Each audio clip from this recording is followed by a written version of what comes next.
Hello guys, welcome to cricket review. Please like, share and subscribe this video. Third ODI के match के बाद जो माहौल था ना सिडनी में, वो देखने लायक था। ऐसा लग रहा था कि हम सीरीज जीत गए, लेकिन हुआ क्या था कि रोहित और विराट के रन आए। रोहित ने 121 रन बनाए और विराट के 74 आए। हम इस मैच को 9 विकेट से जीत गए थे। टारगेट था 237 रन।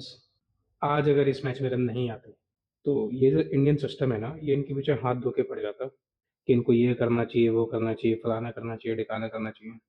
एक बार सीक्वेंस वाइज बात करते हैं तो फर्स्ट मैच में रोहित का 8 रन आए, सेकंड मैच में 70 प्लस, एंड थर्ड मैच में रोहित के 120 रन आते हैं। टोटल रोहित शर्मा पूरी सीरीज में 202 रन बनाते हैं, जिसकी वजह से उनको प्लेयर ऑफ द सीरीज मिलती है और प्लेयर ऑफ द मैच मिलता है थर्ड मैच के लिए। वहीं विराट कोहली के फर्स्ट 2 मैचेस में ढक्स आते हैं और लास्ट मैच में उन्होंने 74 रन बनाए, जिसकी बदौलत हम इस मैच को 9 विकेट से जीत जाते हैं।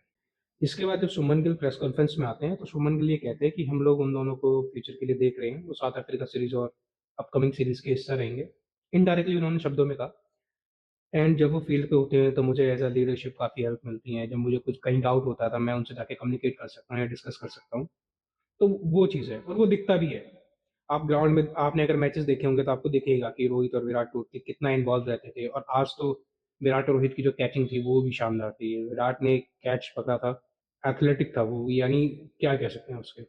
वहीं पे श्रेयस अय्यर कैच पकड़ते टाइम शायद उन्होंने अपनी रिब केज को इंजर कर लिया है, तो वो मोस्ट प्रोबेबली साउथ अफ्रीका की सीरीज में टच एंड गो होंगे। शायद सेलेक्ट हो पाए या ना भी हो पाए, वो डिपेंड करता है कि टाइम के ऊपर कि वो कितना हील हो पाते हैं या नहीं हो पाते हैं।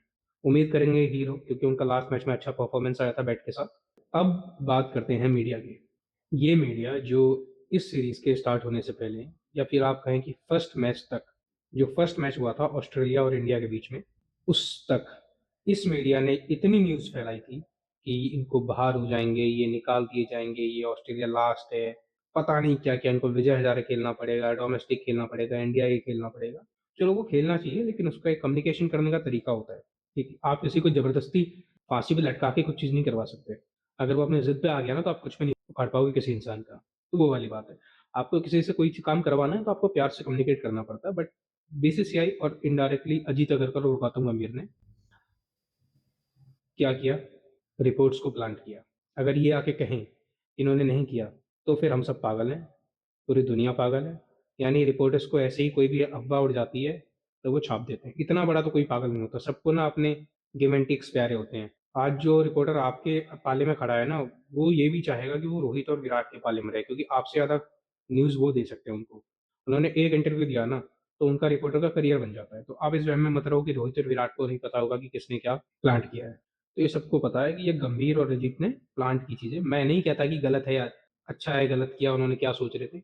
अगर अच्छा भी सोच रहे थे तो आप किसी को कम्युनिकेट कर सकते हो, आप प्रॉपर वे में कम्युनिकेट कर सकते हो, आप फ़ोन कॉल कर सकते हो, आप बुला के मीटिंग कर सकते हो दोनों के साथ। लेकिन आपने वो करना ज़रूरी नहीं समझा। आपने क्या ज़रूरी समझा?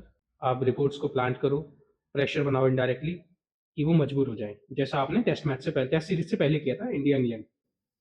अब जो परफॉर्मेंस में बात आई है, तो रोहित की परफॉर्मेंस अगर हम लास्ट 3 सीरीज़ की उठा लें, इंडिया इंग्लैंड, उसमें वो प्लेयर ऑफ द सीरीज़ थे, चैंपियंस ट्रॉफी, उसमें वो प्लेयर ऑफ द सीरीज़ थे, और जो इंडिया ऑस्ट्रेलिया है, इसमें भी वो प्लेयर ऑफ द सीरीज़ है। आपका एक प्लेयर जो पूरी लास्ट की 3 सीरीज़ में प्लेयर ऑफ द सीरीज़ है, आप उसको निकाल के बाहर फेंकना चाहते थे, इसलिए सिर्फ़ एक ईगो की वजह से, कि गौतम गंभीर की चल नहीं पा रही थी और गौतम गंभीर कम्युनिकेट नहीं कर पा रहे।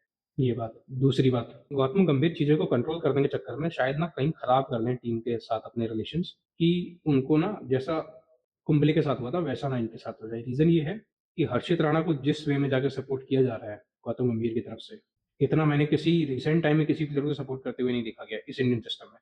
किया है सपोर्ट, लेकिन इंडियन सिस्टम ने एक शॉर्ट टाइम के लिए सपोर्ट करती है, रिजल्ट नहीं आता, निकाल के फेंक देती है। बट हर्षित के केस में क्या होता है कि उसको हद से हद जाके सपोर्ट किया जा रहा है। मैं नहीं कहता कि हर्षित राणा गलत है। हर्षित राणा में कुछ देखा होगा गौतम गंभीर ने, तभी आप उसको सपोर्ट कर रहे हो। बट मैं ये जानना चाहूंगा कि इंडिया में अगर आप वाइट बॉल फॉर्मेट की बात करें, बुमराह के बाद आपका सेकंड बेस्ट बॉलर कौन है? अर्शदीप सिंह। आप हमेशा अर्शदीप को आप सेकंड ऑप्शन, थर्ड ऑप्शन रखते हो। आपका एक प्लेयर परमानेंट है तीनों फॉर्मेट्स में, हर्षित राणा, बाकी सारे बॉलर्स में ऊपर नीचे होते रहते हैं। यानी आप मोहम्मद शमी को 2 से 3 मैच नहीं खिला सकते थे इंग्लैंड जैसी सीरीज में। अगर वो होते तो शायद हम वो सीरीज जीत जाते। मैं ये नहीं कहता कि आप यानी हर मैचेस में खिलाओ। जैसे बुमराह ने 3 मैचेस खेले, वैसे ही शायद शमी भी 2 मैच खेल सकते थे अगर आप चाहते तो। सब अपने ऊपर होता है। बेसिकली क्या है ना कि किसी से रिलेशन बनाना, खराब करना, मैनेज करना, वो एक मैनेजमेंट का गेम है। आप किसके साथ कैसा कर सकते हो।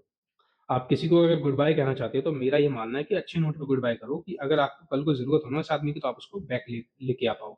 ऐसा नहीं कि आप उससे रिलेशन इतने खराब कर दो कि वो कल को अगर आप उसे बुलाना चाहो तो वो हाथ जोड़ के मना कर दे कि गौतम साहब आपने लास्ट टाइम ये किया था, आपका कोई भरोसा नहीं है, आप हमें बुला के फिर हमारी बेइज़्ती करो। वो वाली बात है। मैं यहाँ पे डायरेक्टली नेम इसलिए ले रहा हूँ कि ऐसा हो रहा है। अजीत अगरकर प्रेस कॉन्फ्रेंस में आके कुछ भी कह के चले जाते हैं और मैं ये नहीं कहता कि ये दोनों इंडियन सिस्टम का बुरा चाहते हैं, बट ये दोनों जो रिपोर्टर्स के कंधे पे बंदूक रख के चला रहे हैं ना, वो सही नहीं है।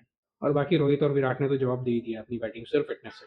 वो 2027 देख रहे हैं। ये दोनों कोशिश कर रहे हैं, प्रैक्टिस कर रहे हैं, फिटनेस है दोनों की। बस यही है कि वो 2027 तक लास्ट कर पाएँ, मेरा ये मानना है। क्योंकि वो ना 1.5 साल अभी भी है और उस 1.5 साल में ना चीज़ें कब से कब बदल जाएँ कुछ नहीं कह सकते। क्योंकि इंडियन सिस्टम में कब क्या हो जाए कोई गारंटी नहीं दे सकता।